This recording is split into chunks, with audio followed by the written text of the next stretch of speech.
हम बाहर खड़े होकर के दर्शन करते हैं। पद्म पुराणकार बताते हैं पवित्रारोपण के विधान में, पवित्रा जो आरोपण करते हैं ठाकुर जी के श्रीकंठ में, उनको जो फल प्राप्त होता है वही फल दर्शन में भी है।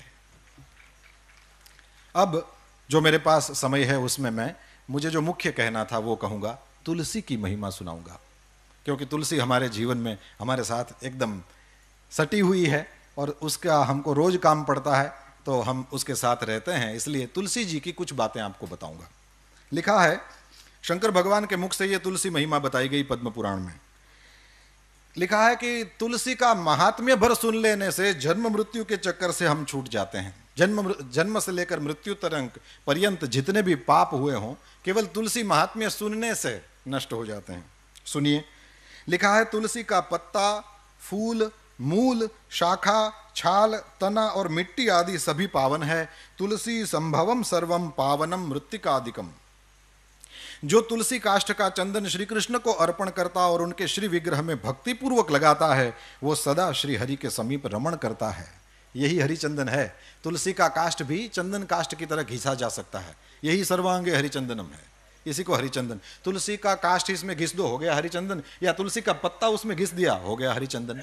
ये ठाकुर जी को धराया जाए। जो तुलसी काष्ठ की आग से, तुलसी की जो सूखी लकड़ियां हैं उसको ऐसे ही कचरा समझकर फेंक न दें, इसका भी उपयोग है। लिखा है जो तुलसी काष्ठ की आग से भगवान के लिए दीप जलाए, तो कान खोलकर सुनिए, उसको 10 करोड़ दीप दान का फल मिलता है। जो ब्राह्मण तुलसी काष्ठ की अग्नि में हवन करते हैं उन्हें एक एक सिक्त अर्थात भात के दाने में अथवा एक एक तिल में अग्निष्टोम यज्ञ का फल मिलता है, जिस यज्ञ के कुंड में तुलसी का एक छोटा सा काष्ठ डाल दिया जाए।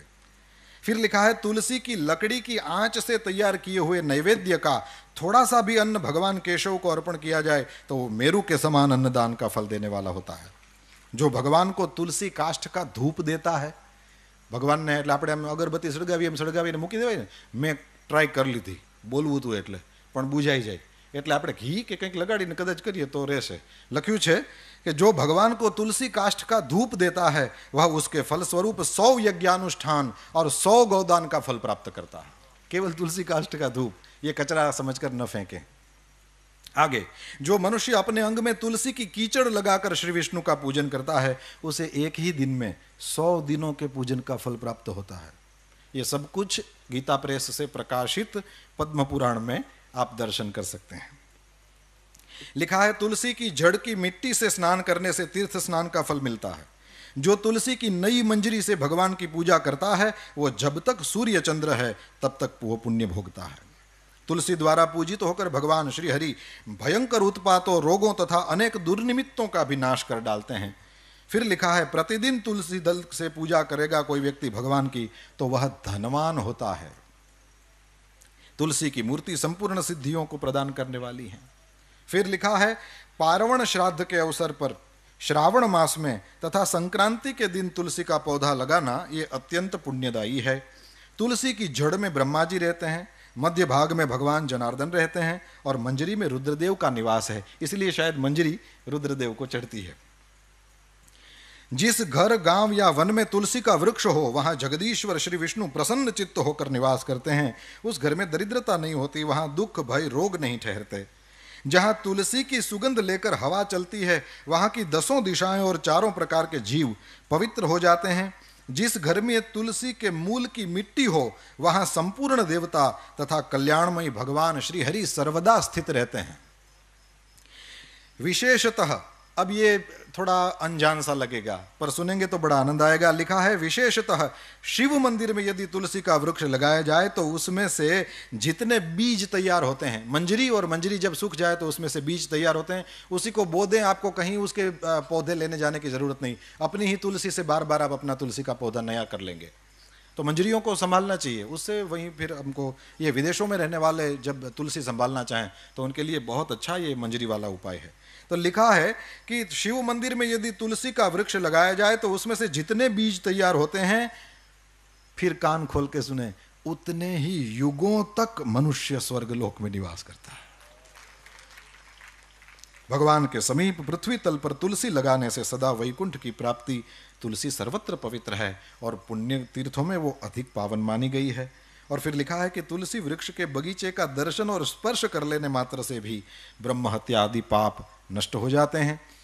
जिनका मृत शरीर, अब थोड़ी और्ध्वदेहिक बातें भी कर लें और फिर मैं पूरा करूंगा। लिखा है जिनका मृत शरीर तुलसी काष्ठ की आग से जलाया जाता है वे विष्णु लोक में जाते हैं। ये जब से मैंने पढ़ा है, मैं जहां भी पहुंचता हूं, किसी की अर्थी वगैरह को देखता हूं, अपने घर से तुलसी काष्ठ ले जाता हूं या वहां कहीं खोज करके उसमें डाल देता हूं। इसमें सबसे पहली मेरी दादी माँ थी। मैंने जब पढ़ा तो उसके बाद सबसे पहली जो भगवान के धाम में गई वो मेरी दादी थी, और मैंने उसी इस वचन को याद करके तुलसी काष्ठ कर दिया। मैंने कहा तो वैसे ही जाएगी हवेली में जिंदगी भर ठाकुर जी की सेवा करने वाली, क्यों वैकुंठ में नहीं जाएगी? वो तो यहाँ थी तब भी वैकुंठ में थी। तो ये करने जैसा है, ये हम कर सकते हैं, इसलिए मैं कह रहा हूं। जिनका मृत शरीर तुलसी काष्ठ की आग से जलाया जाता है वे विष्णु लोक में जाते हैं। मृत व्यक्ति यदि व्यभिचार आदि किसी भी पाप से ग्रस्त हो, तुलसी काष्ठ की अग्नि से देह का संस्कार होगा तो वो शुद्ध हो जाएगा। लिखा है जिसकी मृत्यु के समय श्री हरि का कीर्तन, स्मरण और तुलसी की लकड़ी से जिस शरीर का दाह किया जाए उसका पुनर्जन्म नहीं होता। आपको लगेगा कि इतने सारे तुलसी काष्ठ कहाँ से लाएं, क्योंकि मनुष्य शरीर के लिए तो ज्यादा चाहिए। तो यहां लिख दिया है यदि दाह संस्कार के समय अन्य लकड़ियों के भीतर एक भी तुलसी काष्ठ हो तो करोड़ों पापों से युक्त होने पर भी मनुष्य की मुक्ति हो जाती है। तुलसी काष्ठ से मिश्रित होने पर सभी काष्ठ पवित्र हो जाते हैं। वैसे श्मशान में यदि कभी जाना हो तो लिखा है कि श्मशान का वो जो मृतक अग्नि है, चिता जब जलाई जाए तो मृतक जो अग्नि है उसमें से जो धुआं उठता है, वो धुआं यदि स्पर्श कर जाए तो लिखा है कि जन्म भर किया हुआ पुण्य खत्म हो जाता है। अब यहां और कुछ लिखा है, यदि तुलसी का स्पर्श करा दिया जाए तो क्या होगा? लिखा है जिस अग्निशाला या श्मशान में घी के साथ तुलसी काष्ठ की अग्नि प्रज्वलित होती है वहां जाने से मनुष्यों का पातक भस्म हो जाता है। उसमें पुण्य भस्म हो जाने की बात है, यहां पाप भस्म हो जाने की बात आई।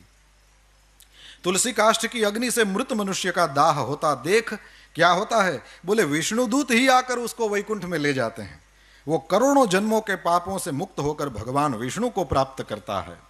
जो मनुष्य तुलसी काष्ठ की अग्नि में जलाए जाते हैं उन्हें विमान पर बैठकर वैकुंठ में जाते देखकर देवता उनके ऊपर पुष्पांजलि चढ़ाते हैं। ऐसे जीव को देखकर भगवान विष्णु और शिव संतुष्ट होते हैं, और लिखा है श्री जनार्दन सामने जाकर हाथ पकड़कर अपने अक्षरधाम में ले जाते हैं। और फिर पिंडदान की बात, पिंडदान में लिखा है कि तुलसी दल को मिलाकर पिंडदान करने से 100 वर्ष तक पितर तृप्त रहते हैं। यह तो किया ही जाता है। तुलसी वन की छाया में पितरों को तर्पण करना चाहिए। वहां किया हुआ पिंडदान लिखा है पितरों के लिए अक्षय होता है। और 260वां अध्याय, इसमें समुद्र मंथन की कथा है, और समुद्र मंथन की कथा में नई बात लिखा है महालक्ष्मी जी प्रकट हुई, फिर चंद्रमा प्रकट हुए, और पद्म पुराण का वचन है कि चंद्रमा प्रकट हुए जो हम सबके मामा हैं। पद्म पुराण में लिखा है कि चंद्रमा हम सबके मामा हैं। ये केवल हमारी दादियों से सुना हुआ नहीं है, पुराण भी इसके साक्षी देता है कि चंद्रमा सबके मामा हैं। अब मैया है महालक्ष्मी जी, श्री जी, और मामा हो गए ना। और फिर लिखा है कि इनके बाद समुद्र मंथन से भगवान श्री हरि की पत्नी तुलसी जी प्रकट हुई, जो परम पवित्र है और संपूर्ण विश्व को पावन बनाने वाली है। जगन माता तुलसी का प्रादुर्भाव श्री हरि की पूजा के लिए ही हुआ है। और सच में कभी भी श्री हरि का दर्शन करिए, मंगला के बाद जब ऋषि कुमार ठाकुर जी को सजा देते हैं पुष्पों की मालाओं से, तो उनके चरणों का फिर दर्शन नहीं होता। वो इसलिए नहीं कि नहीं कराना चाहते, लेकिन इसलिए कि उसमें तुलसी से वो दोनों चरण अच्छा देते रहते हैं। अंत में श्री राजेंद्र दास जी महाराज के द्वारा सुनी हुई एक बात कह करके पूरा करूंगा। उन्होंने कहा कि तुलसी जी क्यों इतनी ज़्यादा चढ़ाई जाती हैं? बोले इसलिए चढ़ाई जाती हैं कि तुलसी की जो मंजरी होती है, उस मंजरी में सफ़ेद छोटे छोटे फूल होते हैं, उसमें से कोई सुगंध आती है। मैंने तो कोशिश करी, लेकिन मेरी इस प्राकृत नासिका को उसमें से कोई गंध नहीं मैं प्राप्त कर सका। उतना पता नहीं मेरा पुण्य नहीं होगा, पर उसमें से जो सुगंध आती है, महाराज जी ने कहा, श्री राजेंद्र दास जी महाराज ने कहा कि वही सुगंध श्री राधा जी, श्री श्री जी के शरीर से आती है, और इसलिए ठाकुर जी को तुलसी जी ज़्यादा पसंद है।